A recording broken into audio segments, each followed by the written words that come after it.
আজকে ষষ্ঠ দিবসীয় সান্ধ্যকালীন সত্রে ভগবান যিনি জগৎকে সৃষ্টি করেছেন যাহার ইচ্ছায় তিনি তার বৃহত্ত লীলা এগুলো চমৎকার, অবিশ্বাসী, যা বিশ্বাস করা যায় না, অকল্পনীয়, যাহা কল্পনা করা যায় না, সেই সত্য বস্তু কৃষ্ণের যতেক লীলা সর্বোত্তম নরলীলা।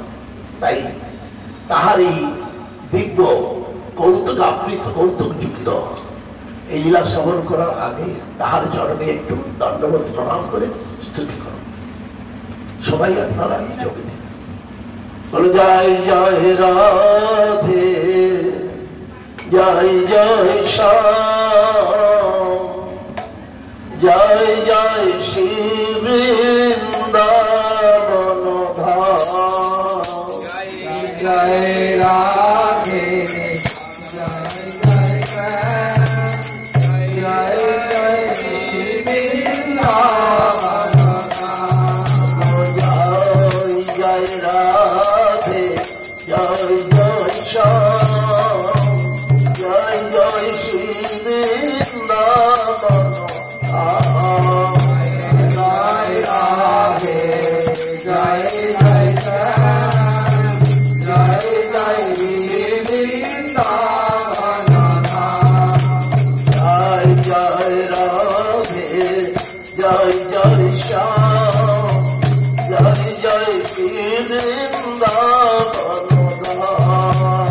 জয় জয় রাধে, জয় জয় শ্যাম, জয় জয় শ্রী বৃন্দাবন ধাম। জয় বংশী পট, জয় যমুনা, জয় বৃন্দাবন, জয় পুরিনা। জয় জয় বংশী বট, জয় যমুনা, জয় বৃন্দাবন, জয় পুরিনা। জয় বংশী পট, জয় যমুনা, জয় বৃন্দাবন, জয় পুরিনা। জয় জয় বংশী বট, জয় যমুনা, জয় জয় বৃন্দাবন, জয় পুরিনা। জয় বংশী পট, জয় যমুনা, জয় বৃন্দাবন, জয় পুরিনা। জয় জয় বংশী বট, জয় যমুনা, জয় জয় বৃন্দাবন, জয় পুরিনা। জয় জয় রাধে, জয় জয় শ্যাম, জয় জয় শ্রী বৃন্দাবন ধাম। জয় জয় রাধে, জয় জয় শ্যাম, জয় জয় বৃন্দাবন ধাম। জয় জয় রাধে, জয় জয় শ্যাম, জয় জয় শ্রী বৃন্দাবন ধাম। জয় জয় রাধে, জয় জয় শ্যাম, জয় জয় বৃন্দাবন ধাম।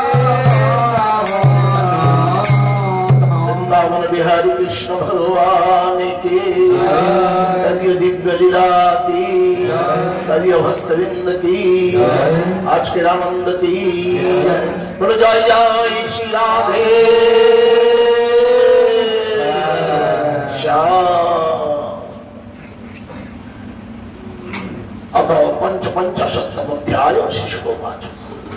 कामस्तु वसुदेव देवांश दग्ध प्रागरुद्रमन्युना प्रद्युम्न इति विख्यातो सर्वतो नवमो पितुः तां सम्भ्रकामरूपी हत्वा लोकमनिर्दश स्म विदित्वात्मन शत्रुं प्राश्यतन्यक्तुगाद्गृहम् तं निर्जगरबलवान् मीना स्वप्यपरैः सह गृहीतजानेन महता गृहीतो मत्स्यजीविभिः।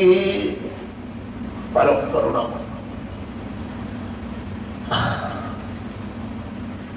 সাতজন মনোহর গৌর সুন্দরের কৃপা এই দিব্য লীলা গৃহস্থ লীলার প্রথমে গতকাল যেখানে আমরা বিশ্রাম নিয়েছিলাম, বিবাহ হয়েছে প্রথম সন্তান জন্ম যে কি আনন্দ! দ্বারকাপুরী সীমায় কামস্থ প্রথম জন্ম নিলেন। এই কামস্থ রুদ্র বন্ধ, রুদ্রের অভিশাপে যিনি ধ্বংস হয়ে গেছিলেন, রুদ্রকে পরীক্ষা করতে গিয়েছিলেন অহংকারে কামদেব, তাই রুদ্রের দৃষ্টি অগ্নিতে ধ্বংস হয়ে গেছে। তিনি ভগবানের হৃদয় আশ্রয় করে প্রথমেই রুক্মিণীর মাধ্যমে জন্মগ্রহণ করলেন প্রদ্যুম্ন করে। কিন্তু তাহার ছিল সত্য কামদেবের কে সম্বরাস। সেই সন্তান যে জন্ম হলো সম্বরাসের ছদ্মবেশে তাকে নিয়ে সমুদ্রে ফেলে দিয়েছে। কিন্তু ভগবানের অংশ তা তো বিনাশ হতে পারে না, ভগবান অনেক লীলা করবেন তার দিয়ে। সেই সম্বরাসুরের ফেলে দেওয়া মৎস্য কোন এক জালি জেলে ধীবর জালে তার জালে পড়ল, জাল থেকে যখন তুললো আর এত বড় মৎস্য, বিশাল মৎস্য, মৎস্যটি গিলে ফেলেছে সেই সন্তান। যখন মৎস্য নিয়ে এত বড় মৎস্য নেমে কেউ তো নিতে পারে, রাজার লাগে সেই সম্বরাসুরে ধরে। দেখুন ভগবানের মায়ের চিত্র কেমন, যারা সম্মোহিতাং জগৎ, সমস্ত কিছু সৃষ্টি করছে, সমস্ত স্থিতি থাকছে, আবার অন্তিমে তাতেই গিয়ে মিশে যাচ্ছে। ভগবানের বিশাল রূপ দর্শন করিয়েছিলেন কুরুক্ষেত্র যুদ্ধ রণাঙ্গ। আজকে সেই মৎস্য যখন রাজার ঘরে বিক্রয় হলো, রাজার ঘরে পরিচারিকা রূপে কে ছিল জানেন? এই প্রদ্যুম্নের, এই কামদেবের মৃত্যু সঙ্গী তার পত্নী রতি। রতি মায়াবতী রূপে পরিচারিকা ছিল। মৎস্যটি গিয়ে তার হাতে মায়াবতী হাতে করল। কিন্তু নারদ মুনি আগের থেকে তাকে বলেই দিয়েছিলেন যে নারদের থেকে নারদ অকথয় সর্ব তস্যাং সম্পিত চেতস বালস্য তত্ত্ব উৎপত্তি মৎস্য উদর বিবেশন সাচ কামস্য বৈপত্নী রতির নাম যশস্বিনী যত্তি উদ্দেশ্য দেহস্য দেহ উৎপত্তি প্রতিক্ষতি নিরূপিত সম্বরেণ সা সুকৌদন সাধনে কামদেব শিশু বুদ্ধ্যা চক্রে স্নেহ সদার নাতি দীর্ঘেন কালেন স্মকস্মে রূঢ়যৌবন জনয়ামাস নারীনাং বিক্ষন্তি নাং চ বিভ্রম শতাং প্রতিং পদ্মদলায়তে ক্ষমাং প্রলম্ব বাহুম নরলোক সুন্দরম সবীরহাসত্তমিত ভুবে ক্ষতি হৃদ্যোৎপথস্থে রতিরঙ্গ সৌরতৈ। তামা ভগবান কাছেন মাতস্ত গতিরঙ্গ থাকে, মাতৃভাব অতিক্রম গর্ত সে কামিনী যথা। সেই মায়াবতী নারদের কাছ থেকে শুনে নিয়েছে। নারদ মুনি এমন একটি চরিত্র যেখানে ভক্তির কোন প্রকার বাধা সৃষ্টি হয়, যেখানে ভগবানের কৃপা কি করে বর্ষিত হবে, তাই নারদ মুনি আগের থেকে যেন যোগাযোগ করে থাকে। নারদ মুনি এই জগতে গুরু কিংবা পুরোহিত যেমন করে, পুরের হিত করে সমস্ত জগতে, নারদ মুনি সমস্ত জগতের কল্যাণের জন্য সব ব্যবস্থা তিনি করে তার কাছ থেকে শুনেছেন। সেই সন্তানকে পুত্রবোধ পালন করলো মায়াবতী। কিন্তু সে কামদেবী সে তো সাধারণ শিশু নয়, অতি অল্প সময়ের মধ্যে যুবকত্ব প্রাপ্ত হল। যেই যুবকত্ব প্রাপ্ত হলো, রতির মায়াবতী রূপী রতি কিংবা রতি রূপী মায়াবতী, সে তার সঙ্গে মাতৃ ব্যবহারের একটা যেন বিড়ম্বনা হলো। তার প্রতি কটাক্ষ, হাসি, মৃদু ব্যবহার, লজ্জা, সম্ভ্রম, কতগুলি লক্ষণ দেখল। তখন সম্ভ্রম বলে, কে তুমি? তুমি আমার মা হয়ে আমার সঙ্গে মাতৃভাব ব্যবহার করেছে, এখন সেই মাতৃভাব পরিবর্তন করে তুমি স্ত্রীর মতো আচরণ কেন করতেছে? আমি তো বিস্ময়। তখন সেই মায়াবতী হাসতে হাসতে সব কথা বলেছে, এই যে সম্বর আমাদের চিরশত্রু মহামায়াবী, তোমার হাতে নিহত হবে, সমস্ত কিছু নারদমণির কাছ থেকে আমি শুনেছি, তাই তুমি আমার নিত্যপতি, আমি তোমার নিত্যপতি রতি কামনে। তাহলে কি করে হবে? তোমাকে আমি মায়া বিদ্যা শিখিয়ে দিচ্ছি, মহামায়া বিদ্যা। স্ত্রী হয়ে তিনি এমন বিদ্যা শিখিয়ে দিল যে বিদ্যার মাধ্যমে তুমি সম্বরের সমস্ত কিছু, সমস্ত মায়াকে তুমি নষ্ট করে অনায়াসে তাকে পরাজিত করতে। ব্যাস, সেই মহাবিদ্যা শিখিয়ে দিল। সেই বিদ্যা শিক্ষা গ্রহণান্তে বিরাট ধন ধারণ করে সম্বরকে আক্রমণ। সে ভয়ানক যুদ্ধ, কারণ বহু প্রকার মায়া সে জানে সম্বল, কিন্তু মায়া বিনাশের মন্ত্র যে পেয়েছে ব্যাস কতক্ষণ অন্তর্ধান হয়ে যাচ্ছে, আবার আবির্ভূত হয়ে যাচ্ছে, আবার অন্তর্ধান হচ্ছে। এই করতে করতে করতে করতে মহাবিদ্যার দ্বারা সম্বরাসনকে পূর্ণরূপে বিনাশ করে স্ত্রীকে নিয়ে দিব্যরথে একেবারে সোজা দ্বারকার দূর থেকে রথের সহিত রথী সে কি শুভ্র, কেমন শুভ্র জ্যোৎস্না যেন পুলকিত বলে থাকে না কবির বর্ণনা, এত সুন্দর রূপে তারা আসছে। সবাই তাকিয়ে আছে দ্বারকাবাসী, কে দিব্য পুরুষ, সাক্ষাৎ কৃষ্ণের মতো। কৃষ্ণ কি কাউকে নিয়ে আসতেছে? তখন কৃষ্ণ বুঝি সেখানে নেই, তার কিছু চিন্তাই করতে পারছে না চিন্তা। কিন্তু মাতা রুক্মিণীর কি হলো, তাকে দর্শন করার সাথে সাথে তাহার বক্ষ মাতৃবক্ষ আর থামতে পারল না। মাতৃবক্ষ থেকে প্রেমের ধারা দুগ্ধ রূপে বয়ে সারা শিয়ঙ্গ তার একেবারে স্নাত পুরো স্নানই করে কি সন্তানের বাৎসল্য স্নেহ কি করে জেগে উঠছে। তখন ভগবানের কাছ থেকে সমস্ত কিছু তারা সবাই শ্রবণ করে, আর প্রথম এই বরবধূকে বরণ করা হবে, আর দ্বারকার আনন্দ হবে বিরাট। সেই আনন্দে দ্বারকায় চতুর্দিকে যত নর নারী আছে সবাই শোভামণ্ডিত হয়ে অদ্ভুত শোভা ধারণ করেছে। এখন সুরদেব বলছেন জানো, দ্বিতীয় এই প্রথমে 8টি রানীর বিবাহের কথা আমরা শ্রবণ করি, আজকে 16,108 বিবাহ। বাপরে বাপ, সে কি বিবাহ, কি দিব্য বিবাহ!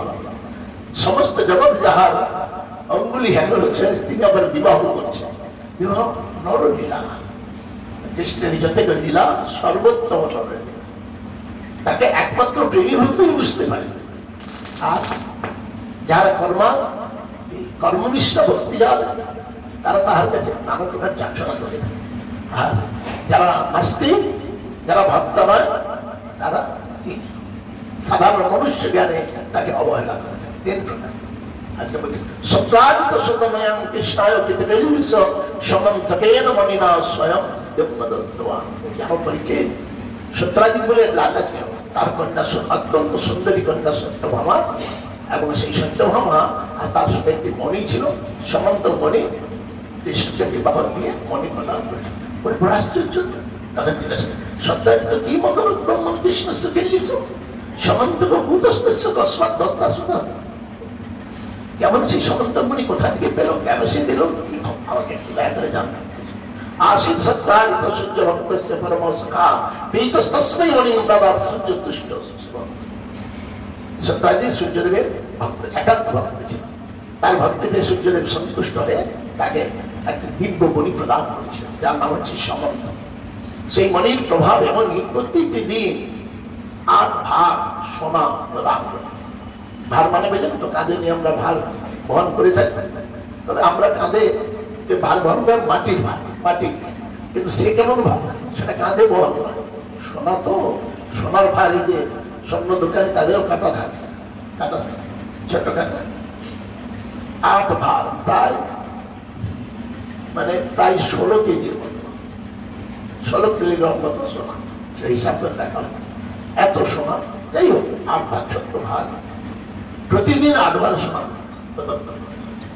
যখন সবাই তাকে দেখে সূর্যদেব আসছে, মণিটি তার হাতে আছে, কিন্তু ভগবান বলে দেখো এটা সূর্য নয়, সূর্যের মিত্র সত্রাজি রাধা, তার কৃপায় সমস্ত মণি নিয়ে আসছে।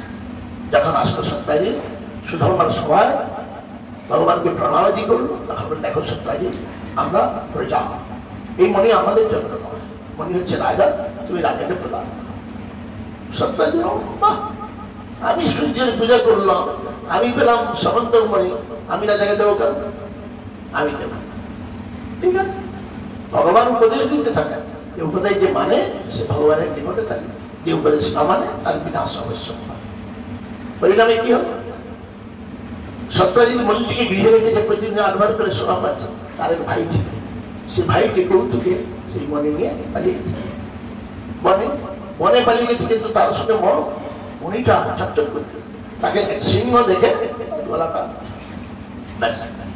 সিংহ মণিটাকে নিয়ে সিংহ কি করবে, সিংহ হচ্ছে কিছু খাবার টাবার আছে, তো কিছুই না, চতুর্দিক খালি আলো, সে ফেলে দিল। সিংহটাকে দেখছে কি আছে কি আছে, তখন তাকে দেখতে পেল সেই যে মর্যাদা পুরুষ ভগবানের অত্যন্ত প্রিয়, যার নাম হচ্ছে জাম্বুয়ান।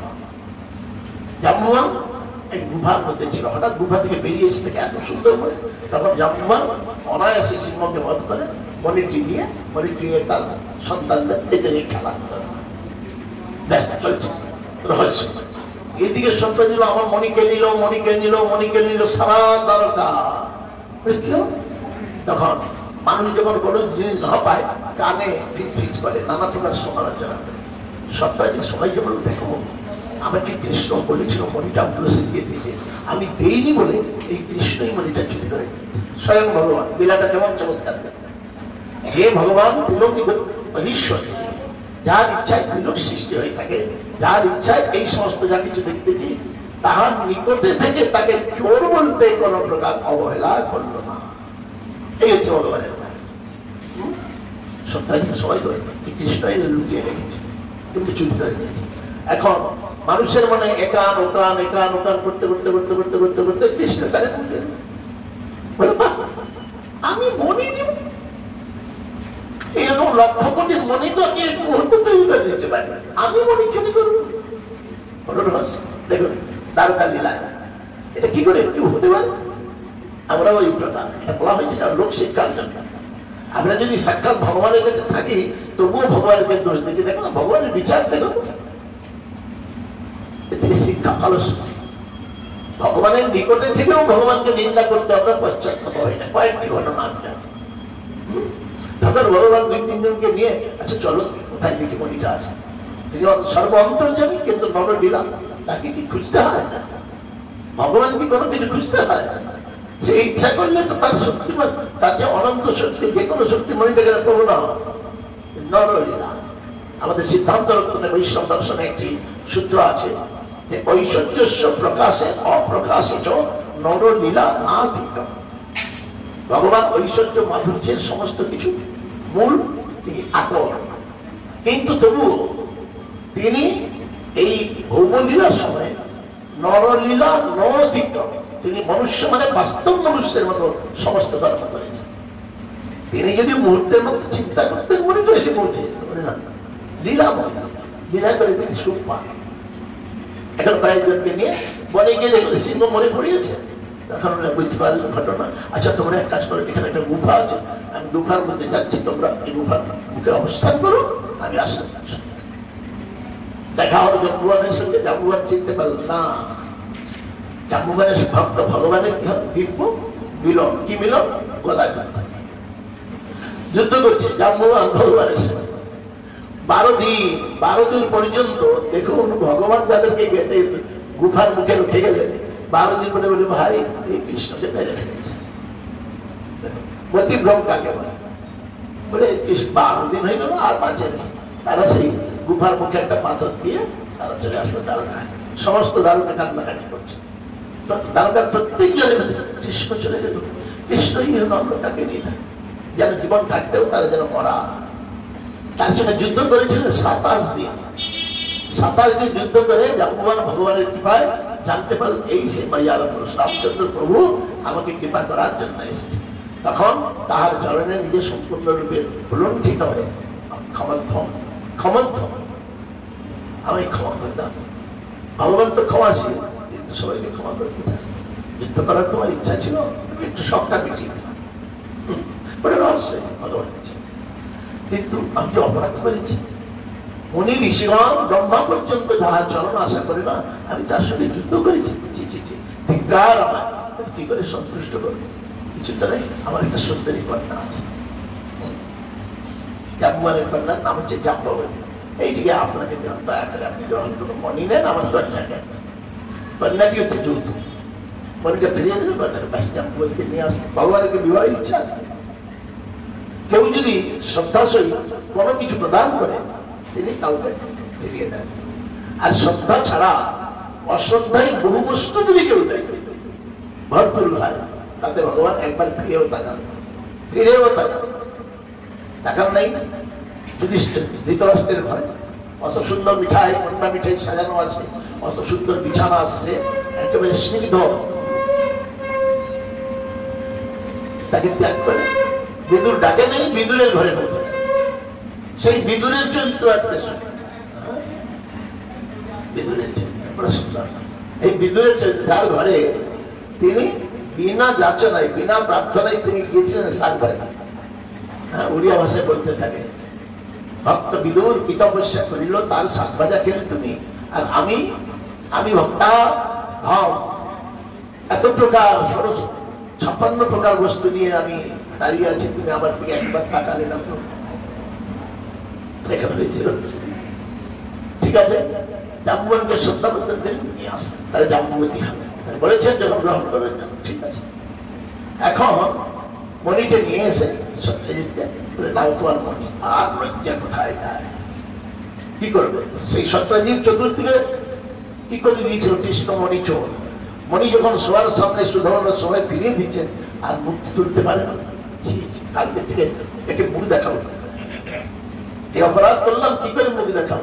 আমার একমাত্র উপায় আছে, আমার একটা মেয়ে আছে, হ্যাঁ, মেয়ের নাম সত্যভামা, মেয়েটাকে দিয়ে দিই, তাহলে তোদের অপরাধ থেকে বাঁচো। ভগবানের বিবাহ করেন কেউ যে ওই যে শ্রদ্ধা, একই কথা, শ্রদ্ধাপূর্ব কেউ যদি কিছু দেয় ঠিক আছে, অনাসক্ত বিষয় সৃষ্টি করেছেন তিনি ভোগ করবেন। কিন্তু এই জগতে এই কলিযুগে কতগুলি পাষণ্ড বলে আমি গাছ লাগিয়েছি, ফলটা আমি ভোগ করবো না। এটা বহু কুৎসিত ঘটনা এই পৃথিবীতে এখন দেখা যায়, শোনা গেছে, দেখাও যায়। কিন্তু আমরা শাস্ত্র মানি না, ভগবানের নির্দেশ মানি না। ভগবানের জগৎ, এই যে সৃষ্টিকর্তা যিনি সমস্ত কিছু করেছেন তা আমরা বিশ্বাস করতে চাই। তাই আমরা কি অর্বাচীন রূপে আমরা জগৎকে ভোগ করার প্রয়াস করি। ভোগের জন্য শরীর নয়। ত্যাগাত, গীতায় বলেছেন ত্যাগাত শান্তির অনন্ত, ত্যাগ ছাড়া শান্তি হতে পারে। বুঝতে পারা গেল? এখন কয়জন হয়ে গেল? সত্যভামা, জাম্বুবতী আর রুক্মিণী, 3 জন। এরপরে কি হলো?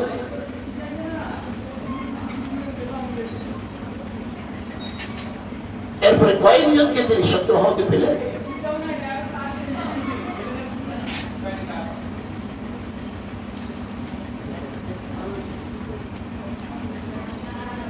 এখন আরো কয়েকজন এই বিবাহ একের পরে ঘটনা হতে থাকছে। কি হচ্ছে? কালিন্দী এই যমুনা গিয়েছিলেন, একবার ইন্দ্রপ্রস্থ কৃষ্ণ গিয়েছেন অর্জুনকে নিয়ে। অর্জুনকে নিয়ে ইন্দ্রপ্রস্থ গিয়ে গেছেন, মৃগের বাহানায় যমুনার নিকটে গিয়েছেন। যমুনার নিকটে গিয়ে দেখেন একটি কন্যা তপস্যা করছে। এত সুন্দরী কন্যা তপস্যা করছে, কার তপস্যা করছে? কৌতূহল অর্জুনের, দেখা, তুমি কে? আমার নাম কালিন্দী। কার তপস্যা করছো? আমি প্রভুর তপস্যা করছি। কোন প্রভু? কৃষ্ণের। তাকে ভর্তৃরূপে পাওয়ার জন্য আমি তপস্যা, তাই আমি সূর্য কন্যা, যেন আমার পিতা যেন অন্য কারোর হাতে আমাকে অর্পণ না করে, তাই এই কৃষ্ণের চরণের জন্য আমি তপস্যা করছি। কৃষ্ণ সামনে এসে আমার সৌভাগ্য আজকে পূর্ণরূপে যার তপস্যা করছি তার সাক্ষাৎ পেয়েছি, আমি তোমার চরণে শরণ। তাকে নিয়ে আসলেন তো কালিন্দীকে। আর কয়েকজন ছিল, যেমন হলো জাম্বুবতী, কালিন্দী, সত্যভামা, ভদ্রা। ভদ্রা আছে, আরো কয়েকজন নাগরজিতি, নাগরজিতি, ভদ্রা ইত্যাদি, এই মিলে আরো কয়েকজন আছেন। মিত্র, অরবিন্দ, 8জন প্রধান হয়েছিল। 8জনই বিবাহ করলাম। আমরা সংক্ষেপে যাচ্ছি, কারণ সবকিছু বর্ণনা করতে গেলে এই বিয়ে করতে করতে আমাদেরই বার্ধক্য এসে যাবে, তাই না? কথার সময় আর পাবো না, বার্ধক্য এসে যাবে না, সময় কাটে গেলে তখন কি করবে? সুতরাং এইটুকু বুঝে হয়েছেন 8জন। এই অষ্টবিবাহের পরে তিনি কি করলেন? ইন্দ্রপ্রস্থ দিয়েছিলেন, ইন্দ্রপ্রস্থ থেকে সমস্ত। এর পরবর্তী হচ্ছে ভৌমাসুর, ভূমিপুত্র।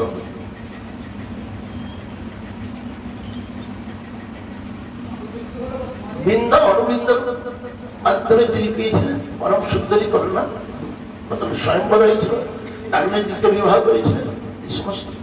এখন ভৌমপুরুষ, তাকে মুক্তি দেওয়ার প্রাগ জ্যোতিষপুর বলে একটি রাজ্য ছিল। সেই রাজ্যে রাজা ছিল কে জানেন? ভৌমাসুর, ভূমিপুত্র। সে ভূমিপুত্র কি করেছিল? কতগুলি নারীকে 16,100 নারীকে বন্ধন করে রেখেছে। তারা সবাই সেই বন্দিশালা থেকে ভগবানের প্রার্থনা করতে থাকে। অন্তর্যামী ভগবান ব্যাস তার দিব্যরথে চড়ে প্রাগজ্যোতিষপুর পৌঁছেছেন। দিব্যযুদ্ধ হল, আক্রমণ করলেন তাকে, আর ভৌমাসুরের সমস্ত কিছু শক্তি ছেদন করে দিলেন। ভৌমাসুরের মৃত্যু হলো।